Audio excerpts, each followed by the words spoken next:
Venki, welcome to the show. Good to be here. It's great to have you here.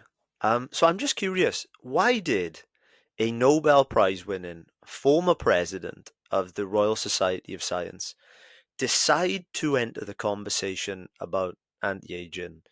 People know this field, it's a heated field, it's a contested field. I imagine that you could have avoided it and lived a very happy life. What was your motivation to do so? Um, I think there were several reasons. One is that, this is a big existential question about why it is that we have to die. Why is life finite? Why are lifespans very different for different species? And it's something I think humans have wondered about for a long time. And probably humans are the only species that knows about mortality. I think animals know about death. They know when one of their kind has died, but they don't know that there's a fixed lifespan and they're all going to die someday. I think that's something that humans discovered and then were able to pass on because we have language and culture and so on. And it has driven human culture ever since we existed. Many cultures are about what happens when we die, whether we go to heaven, whether we're bodily resurrected, whether we have a soul. All of these things are all part of human culture, and they all have to do with aging and dying. But for most of our existence, we couldn't do anything about it. But it's only in the last, say, 50 years or so that we're really coming to grips with understanding the underlying causes of what happens to our living systems as they age, what causes them to break down, and when that crucial breakdown leads to death. And understanding that also means that we're in a position to see if we can tackle some of these processes of aging, whether we can combat them. And there are multiple goals here. One of them is, of course, something that we all share, which is that societies are all getting older. People are living longer. At the same time, fertility rates are going down. So we're faced with a population that's skewed more towards the older generations. And this means there's a strong need to have people stay healthy and independent and productive uh, as they age. And so a lot of governments and nonprofit charities and so on are spending money into aging research to see if they can promote healthy aging, if they can keep us healthier. At the other end, at the far end of the spectrum, there are people who don't like the idea of this term limit and would like to postpone it, perhaps for a long time, perhaps indefinitely. And I would say that's, the far end of the spectrum of people who want to somehow, do away with aging altogether. That is really interesting. And just out of curiosity, is this desire to live forever, or I guess to cheat death, is it a modern phenomena, or have there been signs of this happening throughout human history? I think humans have wanted nobody wants to die. And in fact, if you look all the way back to the Emperor Qin, who founded modern China, he was obsessed with the idea of dying. He took all sorts of potions. He also built a mausoleum in case he was bodily resurrected. And, this obsession with death, and the pharaohs likewise, the whole idea of entombment and in this fancy tomb in a pyramid with mummification. It was all this idea that, well, maybe you could be resurrected later in life. So I think this idea of not dying or not wanting to die is a deep human instinct, and it's been with us for a long time. It's just that I think that people feel that maybe we can do something about it now with modern science. And of course, there are people who have a lot of money, tech billionaires in California mostly, who like their lives, and they don't like the idea of it ending. So they're also funding quite a lot of this research. Although, if you ask them, many of them will have altruistic reasons that they want to have promote health in old age and so on. But I think, enough of them have made statements about, wanting to abolish death or live for a very long time. Yeah, that's so interesting. And I think I was telling you off here that we've had people on the show that have come from all over the spectrum of their beliefs about anti-aging, from real anti-aging skeptics to people that, as you said, perhaps they do believe that they can abolish death. Um, and, people have come on the show, perhaps you would say that they have less scientific credentials. We've had people on the show, for instance, professors like Harvard professor like David Sinclair, Andrew Huberman, that do have, I guess, you would say scientific credentials that have published in top journals. So I'm just curious to date, where do you believe that the actual landscape of anti-aging science, where it actually lays at? There is currently no evidence that we'll be able to push it much past our natural limit of 120.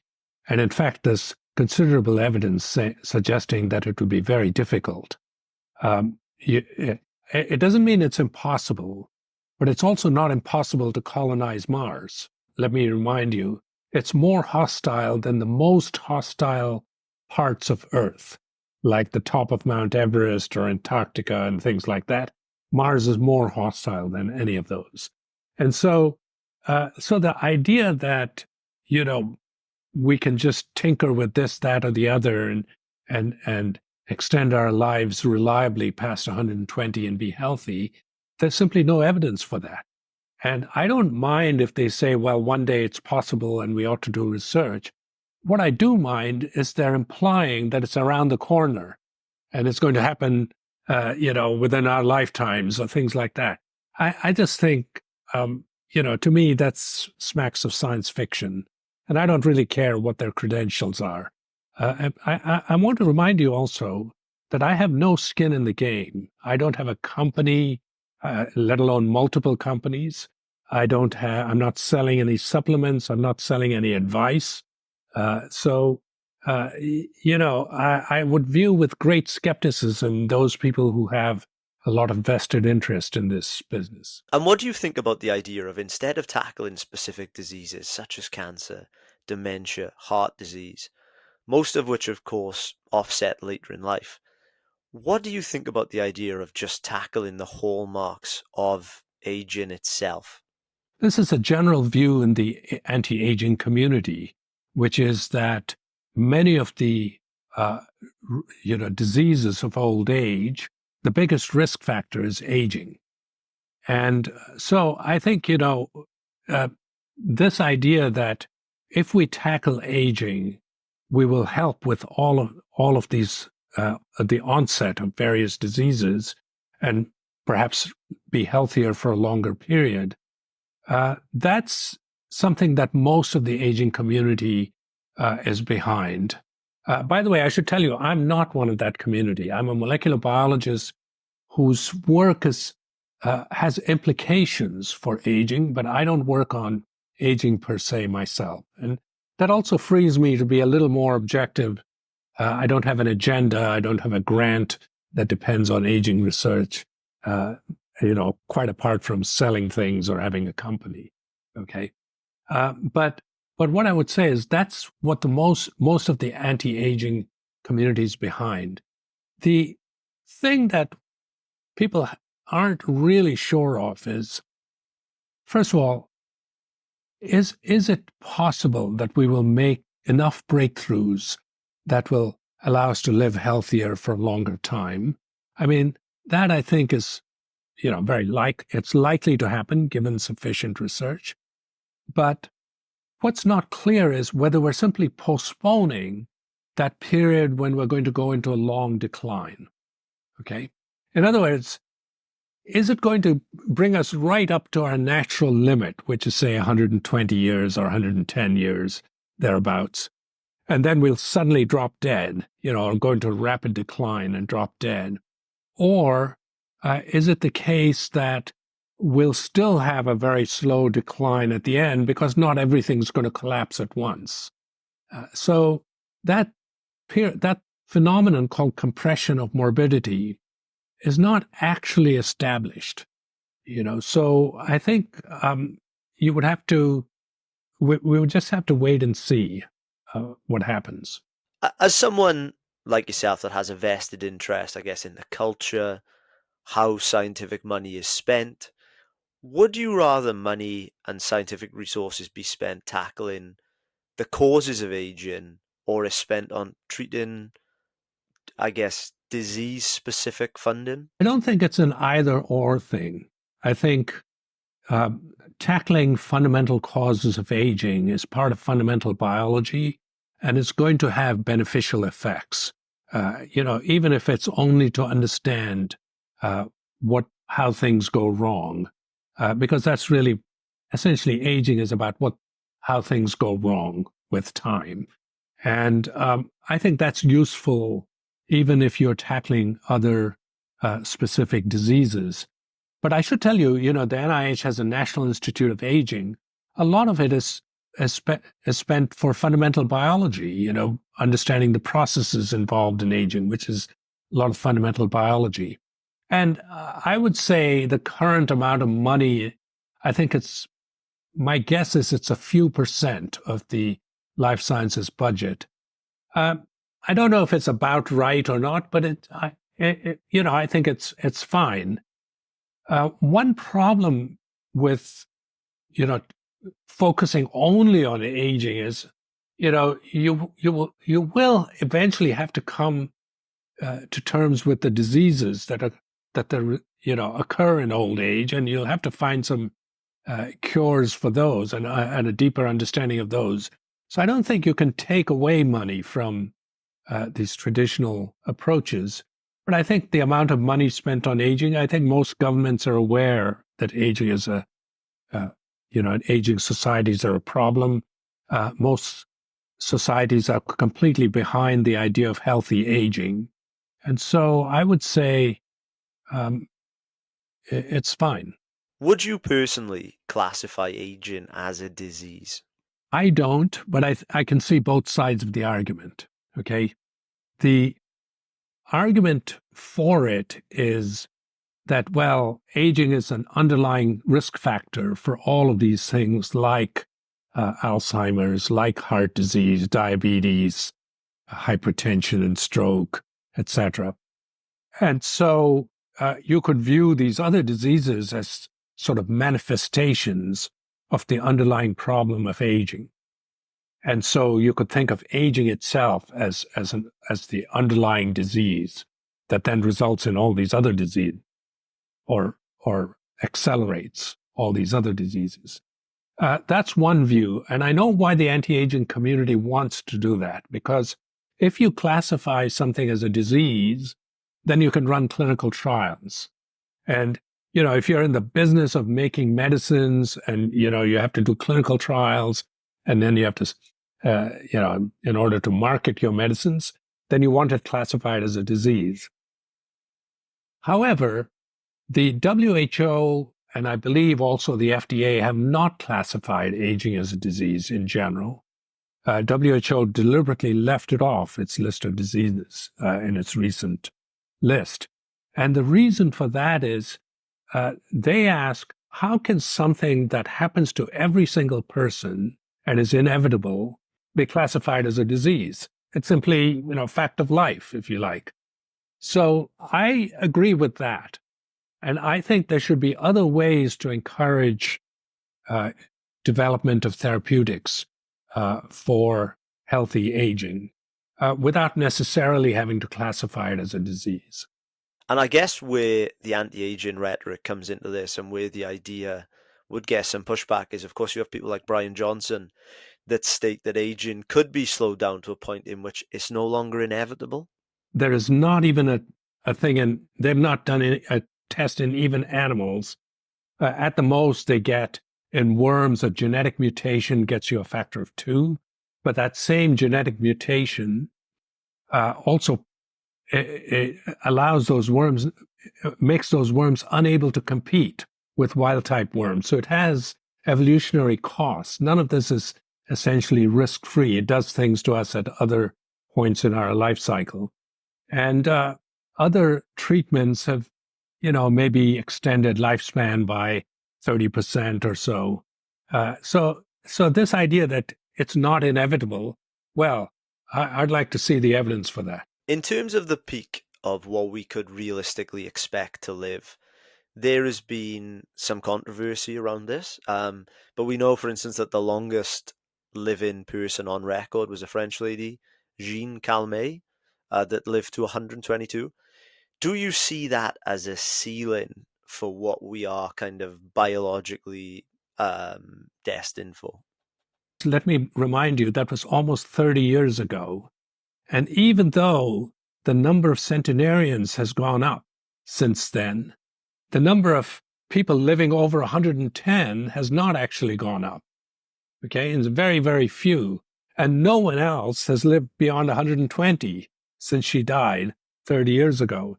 So, that itself, I would say, is evidence that our natural lifespan uh, is limited. And currently, at least, it's inevitable. There's no physical law about extending it. There are species that live for over 400 years, vertebrates like the Greenland shark. But the Greenland shark has an incredibly slow metabolism. So the question is, can we do that to us without changing our basic nature of who we are?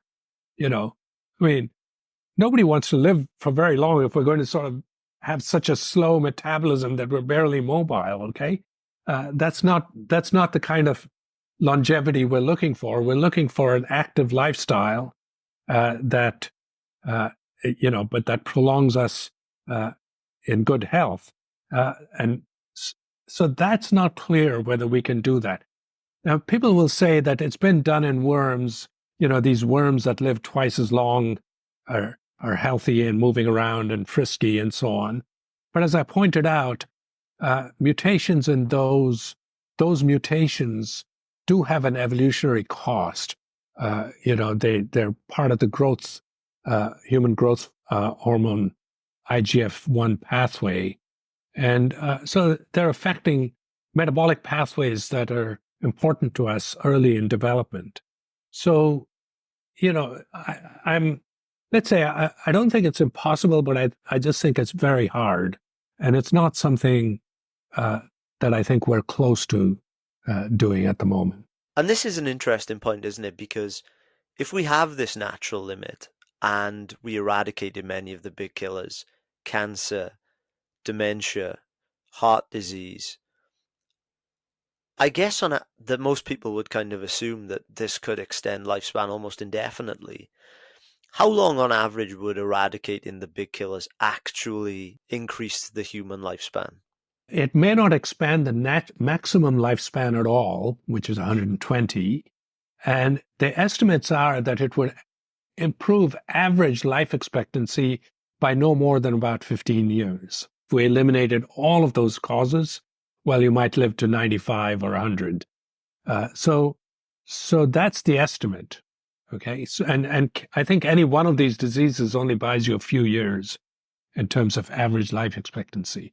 It doesn't mean, of course, that you should stop working on them because, if you have that disease, you certainly would want to be cured. And of course, don't forget that these diseases also attack young people or middle-aged people. It's not just that they're sitting around waiting for you to get old before they strike. So it's very important to work on these diseases.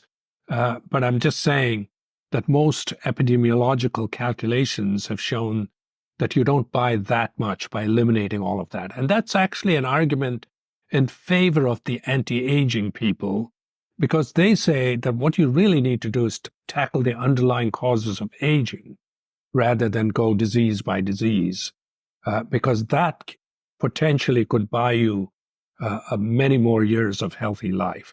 And that, I think, is a reasonable argument. I would love to pose a question to you about some of the most commonly cited anti-aging medical interventions. So on this show, there's been a number of individuals that have touted various treatments, and the most common ones that we've heard on this show are the diabetes drug metformin, NAD boosters such as nicotinamide riboside and NMN, rapamycin, and then other mTOR inhibitors. What is the actual current scientific evidence for these? I think all of them have some scientific basis. So the advantage of metformin is it's a widely prescribed medicine already. It's the front line for type 2 diabetes. So the interest in metformin comes from the fact that that what some studies showed was that diabetics on metformin were actually living longer than non-diabetics without metformin. And that was kind of surprising because you would expect diabetes itself to be a risk factor. And you would not expect diabetics under any circumstances to live longer than people without diabetes. However, later studies question that. So the evidence on metformin is mixed. Also, metformin does have some side effects. There's evidence that it has a certain amount of toxicity. The evidence that metformin negates the effect of exercise, which itself is involved in, has beneficial effects for aging. So I think the evidence for metformin is mixed, and it needs to be tested in long-term studies. And there are actually studies underway. I think the one that I know of best is one run by Nir Barzilai in New York at the Einstein College of Medicine in New York, who's run what's called the TAME study. It's about long-term effects on metformin in a large population. And those sorts of studies will eventually tell us, A, is it beneficial at all? And B, what are the downsides of it? Because remember, it's one thing to take metformin if you're a diabetic, because being a diabetic is a serious risk. And so the risk-benefit analysis is clearly in favor of taking metformin. But if you're perfectly healthy and you don't have diabetes, whether you should take metformin is not at all clear to me, okay? So I would say, one should wait and see. The other thing you mentioned is NMN and NR. These are all what I call NAD precursors.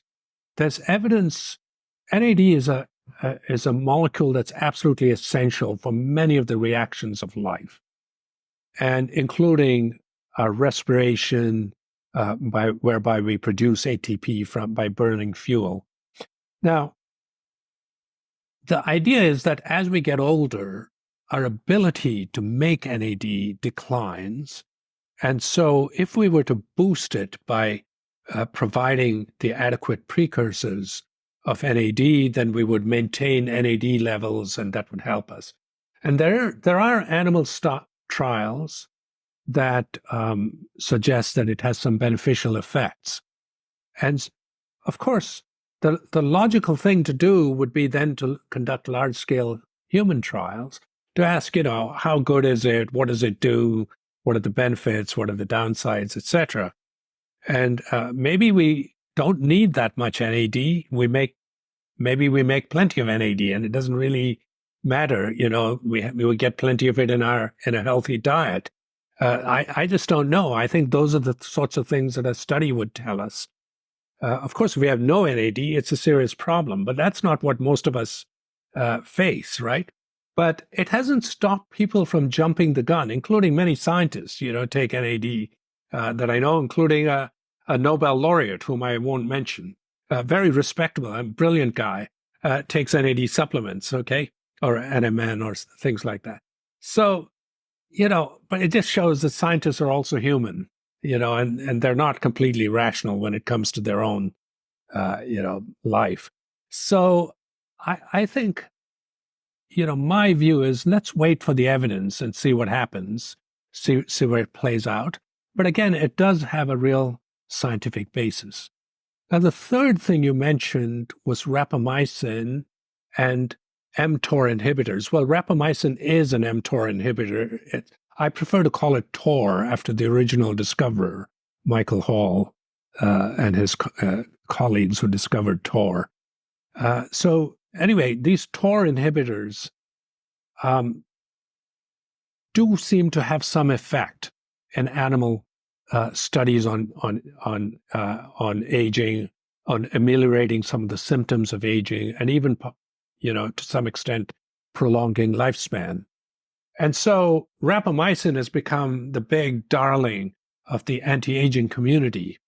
Now, the thing about rapamycin you have to remember is it was discovered as an antifungal compound. Then it was shown to have anti-tumor activities. Then it was shown to have immunosuppression and anti-inflammatory activities. And it's an FDA-approved drug for organ transplant recipients to prevent graft rejection, to prevent rejection of transplants. Now, if you give an immunosuppressant to someone, then you're going to make them more prone to infections. Now, if you're an organ transplant recipient, you have to simply live with that, with the idea that you may be at risk for infection because you can't afford to reject, if you have a heart transplant or a liver transplant, you can't afford to reject your organ. So you have to take it and just try and be careful. But it's completely a different thing to ask a healthy general population to pop a lot of rapamycin, okay, without proper trials for efficacy and safety. So again, my beef is not with the underlying scientific premise of many of these things. My beef is with people jumping the gun and promoting these things as if they're ready for prime time today. And I would say the anti-aging community would argue that, well, maybe you can give rapamycin at a lower dose so that it doesn't quite affect your immune system and, dampen your immune system as much, but still has the anti-aging benefits. But that's something that has to be established. What is the appropriate dose and is it safe over the long term? So I think there's a lot of promising areas in the things you mentioned. And I would say, let's carry out the research and see where it leads us. And just one other interesting example is we've of course heard of Brian Johnson trying blood transfusions with his own son. Is there any scientific basis to blood transfusions?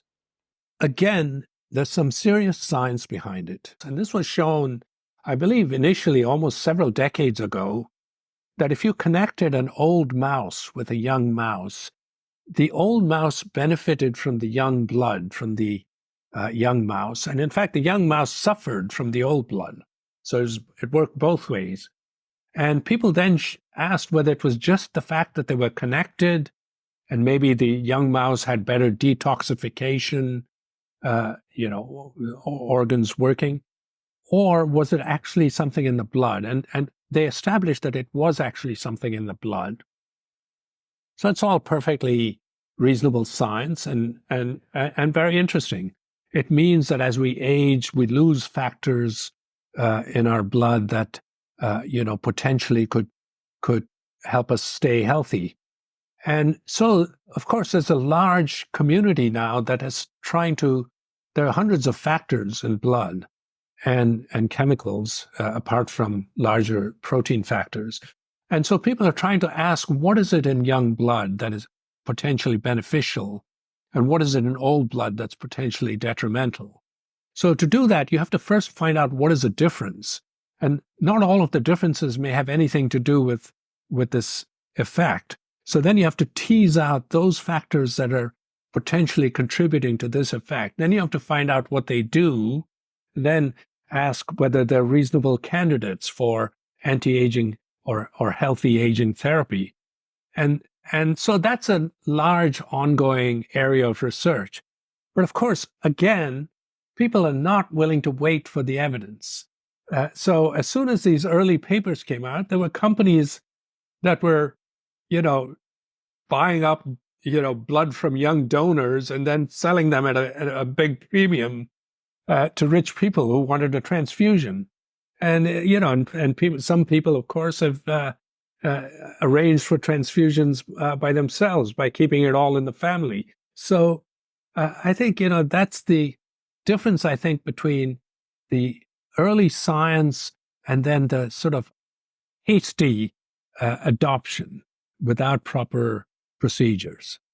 I mean, That the reason medicine has evolved the way it has is because we do have proper procedures to evaluate and what is real and what isn't, and what the side effects are, and what proper dosing is, things like that.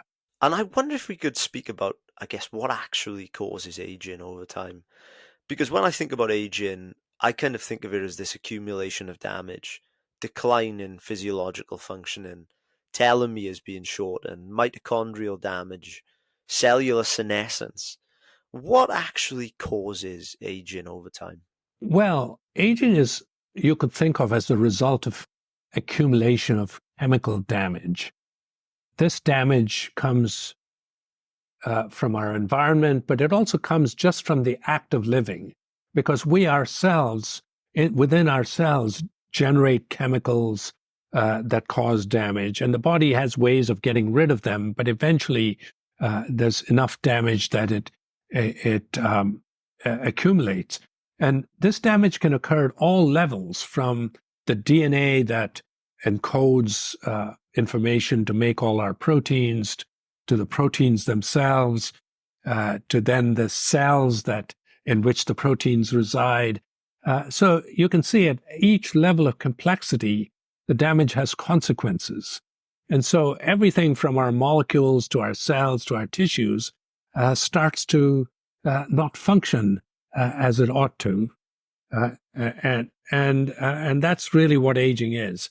And aging, is a gradual process, but when it affects a critical subsystem that prevents us from existing as a whole individual, then it leads to death. But you have to remember, uh, it works both ways. That is to say, when we're alive, uh, millions of cells in us are dying all the time, and we don't even notice it. It's just, in fact, it's part of life. And some cellular death is actually required. It's programmed. And so cells are dying in us all the time. We don't notice it. And the reverse is also true, which is that when we die, most of our cells are still alive. Okay. In fact, entire organs are alive, which is why, if you're relatively young, you can donate your organ, even though you're dead. You can donate your heart or your liver or kidneys to an organ transplant recipient. So, so it's complicated. The connection between aging and death. It has to do with some critical function failing that prevents us from functioning as a whole individual. You speak about death as quite an interesting concept in which, contrary to popular belief, it doesn't just happen at once. It occurs at multiple different levels, and even though we could be classified as dead, there will still be parts of our cells, for instance, which could still be alive. For instance, we know we can uh, give our organs after we die, and they could very well help keep someone else alive. Could you perhaps speak to what it is that actually it means to die? Occurs at many different levels. It can occur Right. at the cellular level, the tissue level, and the level of the whole organism. And it's when we talk about death in a colloquial way, we're really talking about death of us as individuals. Biological death is only one kind of death. You can have death of companies, of cities, of entire societies, civilizations. So any complex system will have phases where it's growing and plateauing, declining, and then dying.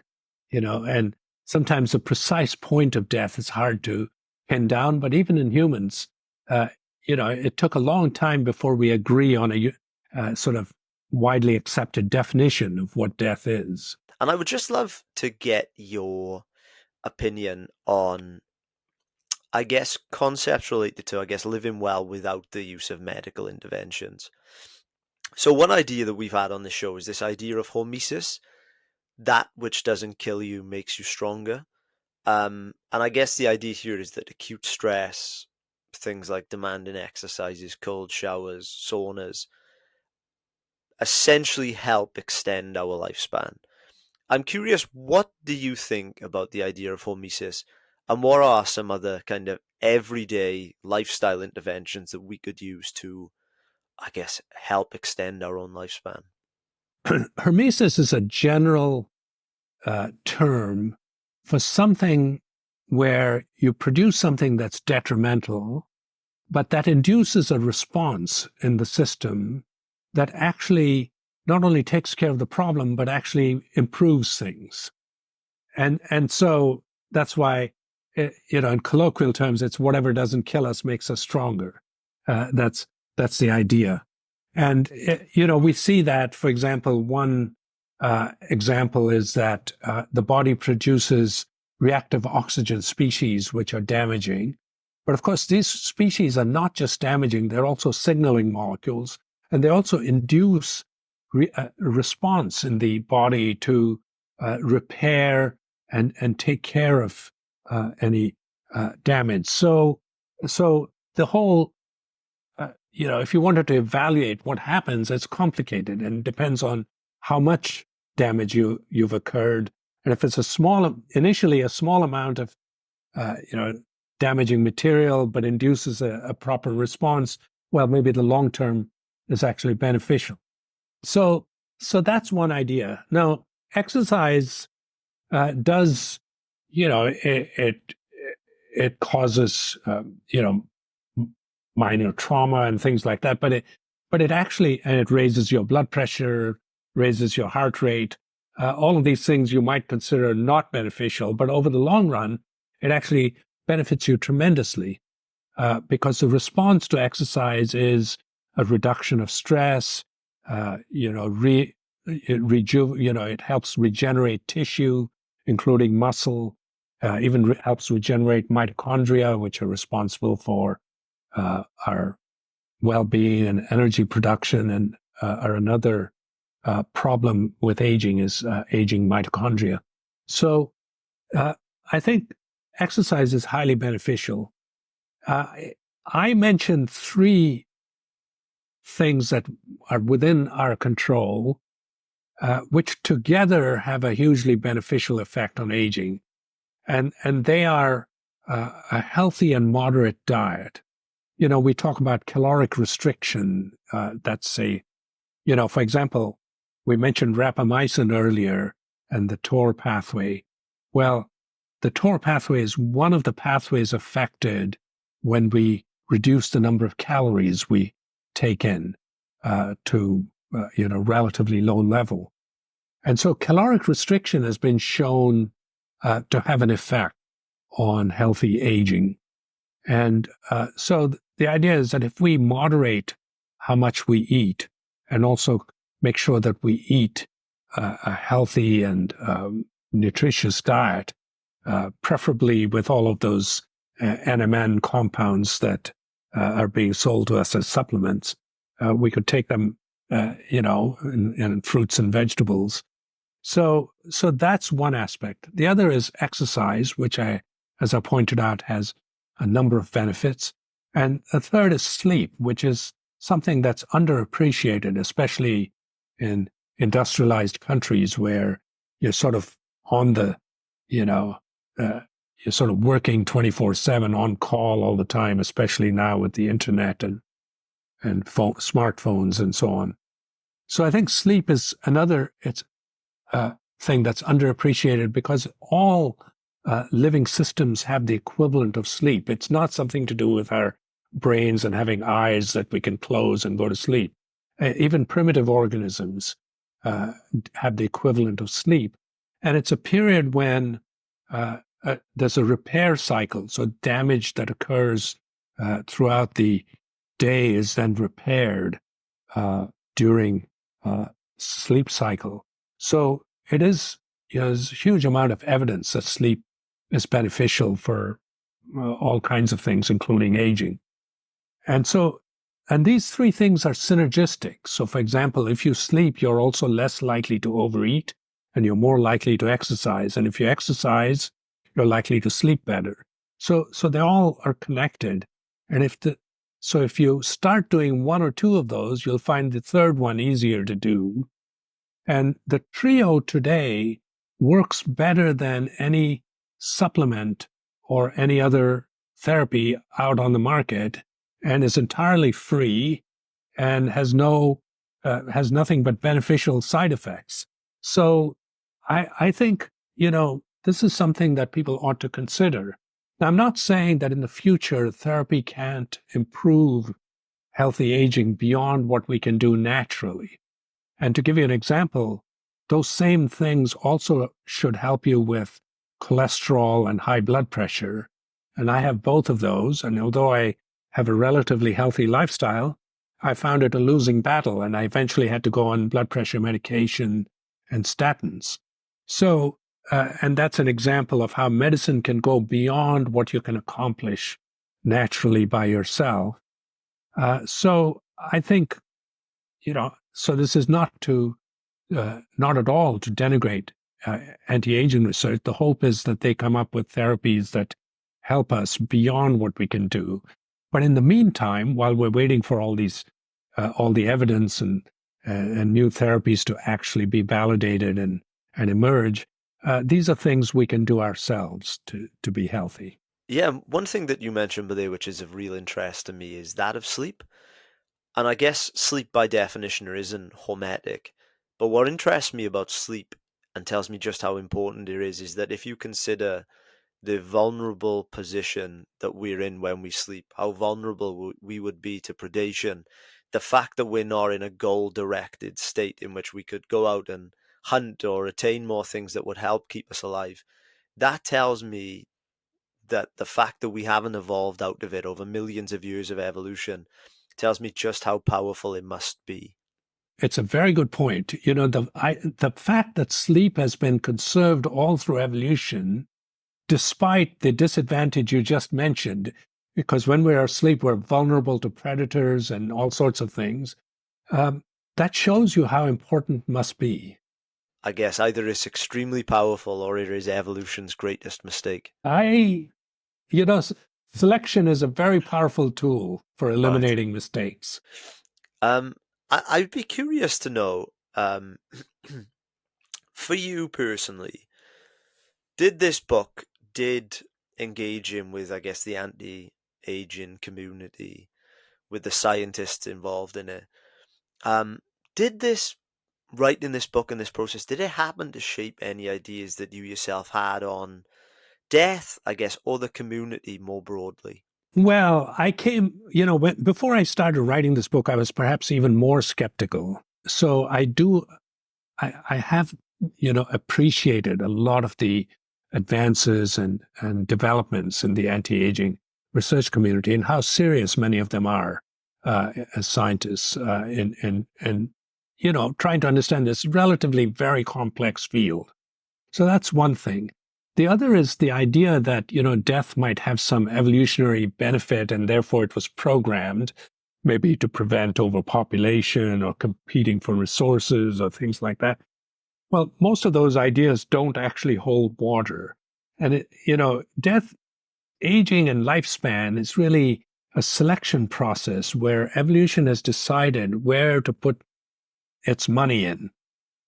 In other words, should it put resources more into rapid development and maturation, even though that may cause you to age faster and die earlier, or should it, balance it out and make you live longer? And if you look at species, say in mammals, typically the larger the mammal, the longer it lives, and the shorter mammals tend to die faster. And this is because it makes no sense to keep a small animal alive for a very long time because it's likely to be eaten by a predator or starve to death or die in a flood or some catastrophe. And so it's more advantageous evolutionarily for that species to grow fast, reproduce fast, and pass on our genes. Because at the end of the day, all evolution cares about is fitness, which is the success, the rate of success at passing on your genes. And if you're a large animal, it does make sense because you can then reproduce over a longer period, you have more time to find mates, etc. So that's another, people who are not in the anti-aging research field often have this misconception, even scientists and even molecular biologists. So, so I think, there are a number of things that I found quite interesting, but I wouldn't say it has changed fundamentally my sort of approach to either the science or the philosophy of it. There's a quote that I want to read to you. I just recorded a conversation with Ian McGilchrist, who is a psychiatrist, and he was a scholar at Oxford. And he said to me, death is not the opposite of life. Death is the natural end point of life, as the end of a piece of music is the completion of the work. Without that natural ending, it wouldn't be a piece of music. But that doesn't mean that the whole purpose of the piece of music was the last chord. No. But whatever it is exists so that we enjoy it, experience it, and give back in our lifetime. Do you agree? That's a very beautiful quote. And I think there are other ways people have expressed it. For example, Barbara Ehrenreich said that, look, you can view death, and I'm paraphrasing her because I don't have the exact quote in front of me, but she said you can view death as a problem and that, you have to solve it, or you can view it as a brief interruption of existence in an eternity of non-existence. And the idea is that we should make the most of that period of existence, because most of the time we don't exist. And there's this brief period when we're part of life and we're really able to experience life in all its beauty. That's one other idea. And a third idea is that there is a feeling that if we had extremely long lives, then we wouldn't have that drive to accomplish things. It would deprive us of a sense of purpose. And I do believe that. I do. For example, I know when I have twice as long to do something, often, I just end up frittering it away. And so I'm not sure if we had very long lives, we'd actually accomplish that much more. Yeah, we might find ourselves rather bored and just, existing rather than living. Sure, sure. To a full life. Tell our audience, Venki, where they can connect with you and where they can get the book. It's available. It's published both in the UK by Hodder Press and in the US by William Morrow. And so you can easily get it at most bookstores have been stocking it, but it's also widely available online and in audio format and in ebook format. So there are multiple formats in which you can get the book. And I should say it's also being translated into at least 20 languages. So if if you want to wait to read it in your mother tongue, it shouldn't be too long.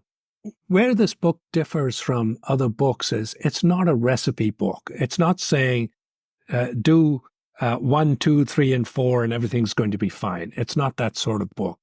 But rather, it's a book that has two goals. One is to satisfy this long-term curiosity that we've had ever since we were humans of what is it? Why is it that we age and die? So it's to satisfy that underlying burning curiosity about what is the underlying biology that makes us and why are we different from other species and so on, and what can we do about it?